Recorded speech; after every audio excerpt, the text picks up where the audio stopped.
Bilasizmi, shunday insonlar bor, jim turadi. Xiyonatlarni ko'rib, adolatsizliklarni ko'rib, uni or-nomusiga tekkanlarni tinglab, jim turadi. Siz uni jim turganiga qarab qo'rqyapti deb o'ylaysizmi? Yo'q.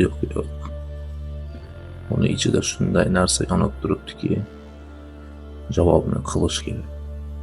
Faqat so'z bilan emas, amal bilan shunday javob beradiki sizga, ana shuni holatida jim qatib hayron bo'lib qolasiz.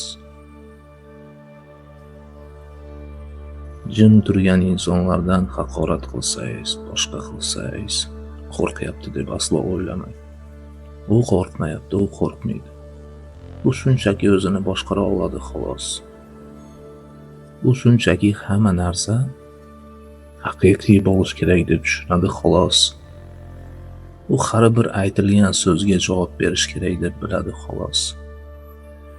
Ana shunday insonlardan qo'rqing.